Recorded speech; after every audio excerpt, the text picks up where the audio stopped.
Hi hello everyone. இன்றைக்கி நம்ம மொறுன்னு ஒரு சூப்பரான ஒரு ரவா தோசை தான் பார்க்க போகிறோம். யூஸ்வலாக நம்ம ரெஸ்டாரண்ட்ஸ்லலாம் சாப்பிட்ருப்போம். இந்த ரவா தோசை ரொம்ப பேப்பர் மாதிரி கிறிஸ்பியாக இருக்கும். அதே மாதிரி ரொம்ப கிறிஸ்பி அண்ட் லைட்டாக ஒரு ரவா தோசை எப்படி ரெடி பண்ணலாம் அப்படிங்கிறத பார்க்க போகிறோம்.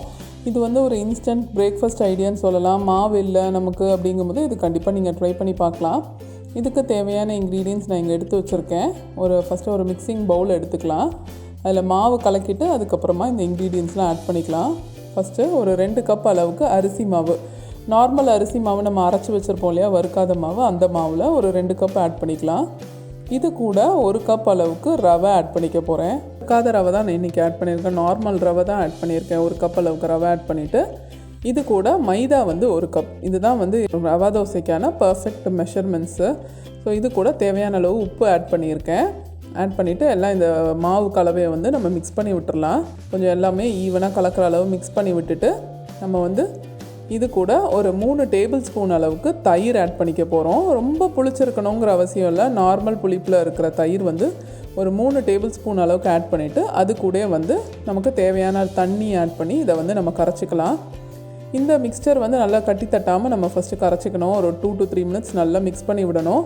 தண்ணி கொஞ்சம் தாராளமாகவே நம்ம ஊற்றிக்கலாம். ஏன்னா இந்த மிக்ஸ்சர் நல்ல கிட்டத்தட்ட ஒரு மோர் இல்லை அந்த கன்சிஸ்டன்சி கிட்ட தான் இருக்கணும். ரொம்ப திக்காக இருந்தால் ரவா தோசை தின்னாக வராது, உங்களுக்கு கிறிஸ்பியாக இருக்காது.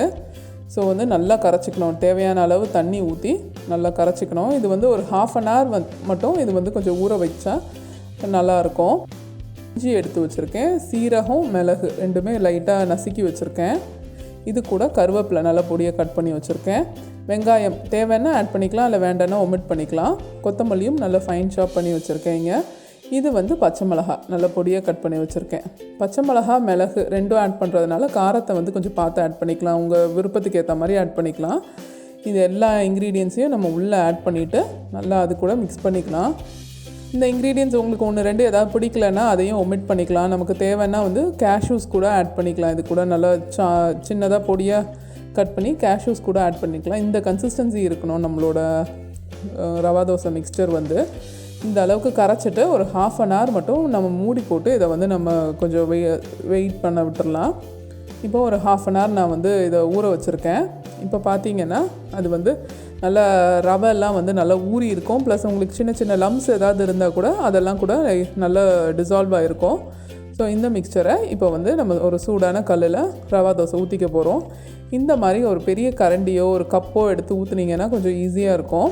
இந்த மாதிரி நல்லா பரப்பி ஊற்றிட்டு அது ஊற்றும் போதே தெரியும் நல்லா உங்களுக்கு ஹோல்ஸ்லாம் வந்திருக்கும். அந்த மாதிரி நல்லா பரப்பி ஊற்றிக்கணும். ஒரே இடத்துல ஊற்றாமல் நல்லா அப்படியே ஸ்ப்ரெட் பண்ணி ஊற்றிட்டு மேலே ஒரு 1/2 to 1 teaspoon அளவுக்கு நெய்யோ எண்ணெயோ நம்ம ஆட் பண்ணிக்கலாம். இந்த ரவா தோசையை பொறுத்த வரைக்கும் ஃபஸ்ட்டு இது இம்பார்ட்டன்ட் டிப் நம்மளோட ரேஷியோஸ், நம்ம மாவு ஆட் பண்ணுற ரேஷியோஸு 2 கப் அரிசி மாவு, 1 கப் ரவை, 1 கப் மைதா, இதுதான் ரேஷியோ. ப்ளஸ் அடுத்த இம்பார்ட்டன்ட் பாயிண்ட் என்னென்னா நல்லா இந்த மாதிரி கோல்டன் ப்ரௌன் ஆகிற அளவுக்கு நம்ம வெயிட் பண்ணணும். அவசரத்தில் எடுத்துடக்கூடாது. மினிமம் ஒரு சைடுமே உங்களுக்கு 4 to 5 minutes நல்ல ஹை ஹீட்டில் குக் பண்ணிங்கன்னா தான் இந்த மாதிரி கோல்டன் கலரில் வந்திருக்கு பார்த்திங்களா, இந்த மாதிரி நமக்கு வரணும். அப்போ தான் அது தின் அண்ட் கிறிஸ்பியாக இருக்கும் நம்மளோட ரவா தோசை. ஸோ ஒரு சைடும் நல்லா வெயிட் பண்ணி எடுத்தால் தான் நமக்கு இந்த மாதிரி ஒரு கிறிஸ்பியான ரவா தோசை நமக்கு ரெடியாக இருக்கும். அதுக்கப்புறமா நெக்ஸ்ட்டு இம்பார்ட்டன்ட் டிப் என்னென்னா இது ஊற்றுற டெக்னிக்கு. இப்போ இன்னொரு வாட்டி நான் உங்களுக்கு இது போர் பண்ணி காட்டுறேன். நல்லா கல் சூடாக இருக்கணும். நல்ல சூடான கல்லில் இந்த மாதிரி பரப்பி ஊற்றணும். அந்த ஹோல்ஸ் நம்ம ஊற்றும் போதே ஃபார்ம் ஆனால் தான் அந்த கிறிஸ்பினஸ் நமக்கு கிடைக்கும். நம்ம ஒரே இடத்துல தோசை மாதிரி ஊற்றி இதை ஸ்ப்ரெட் பண்ணி விடக்கூடாது. இந்த மாதிரி நல்லா பரத்தி ஊற்றினா தான் நல்ல கிறிஸ்பியாக இருக்கும் நம்மளோட தோசை. அதே மாதிரி ஒரு சைடுமே நல்ல டைம் கொடுத்து வேக விடணும். நியர்லி ஒரு 4 to 5 minutes நான் சொன்ன மாதிரி ஒரு சைடும் வேக டைம் கொடுக்கணும். இப்போ இதே நான் இரும்பு கல்லில் கூட நான் ஊற்றி காட்டுறேன் பாருங்கள். இது நார்மல் தோசை கல். இதுலேயுமே ரொம்ப பர்ஃபெக்டாக வரும் இந்த ரவா தோசை மிக்ஸு. இப்போது இந்த மாதிரி சுற்றி ஊற்றணும். நடுவில் ஊற்றிட்டு நம்ம நார்மல் தோசை மாதிரி விரிக்கக்கூடாது இதை. ஸோ இந்த மாதிரி சுற்றி ஊற்றிட்டு நல்ல எண்ணெயோ நெய்யோ ஆட் பண்ணிவிட்டு நம்ம 2 சைடும் பொறுமையாக சுட்டு எடுத்தோன்னா நம்மளோட ஹோட்டல் ஸ்டைல் ரவா தோசை ரெடியாக இருக்கும். ரவா தோசை நம்ம ஹோட்டலில் சாப்பிடும்போது ரொம்ப டேஸ்டியாக இருக்கும். ஆனால் நம்ம வீட்டில் ட்ரை பண்ணோன்னா அந்தளவு கிறிஸ்பியாக வராது. ஆனால் இந்த மிக்சரில் நீங்கள் பண்ணி பாருங்கள், அந்தளவு டேஸ்டி அண்ட் கிறிஸ்பியாக இருந்துச்சு. இது வந்து nonstick pan plus normal dosa tawa ரெண்டுத்துலேயுமே வந்து பர்ஃபெக்டாகவே வந்துச்சு. அதனால தான் நான் உங்களுக்கு ரெண்டு இதுலேயுமே ஊற்றி காமிக்கிறேன். இது இந்த மாதிரி நல்ல கோல்டன் கலர் ஆற வரைக்கும் வெயிட் பண்ணிவிட்டு எடுத்தோன்னா நம்மளோட taste and crispy rava dosa ரெடியாக இருக்கும். இது வந்து நீங்கள் தேங்காய் சட்னி, கார சட்னி, நமக்கு என்ன சட்னி விருப்பமோ அந்த மாதிரி அது கூட வச்சு நம்ம சர்வ் பண்ணலாம். இது கண்டிப்பாக ட்ரை பண்ணி பாருங்கள். அவ்வளோ கிறிஸ்பி, அவ்வளோ முறுமுறுன்னு இருக்கும் நம்மளோட தோசை.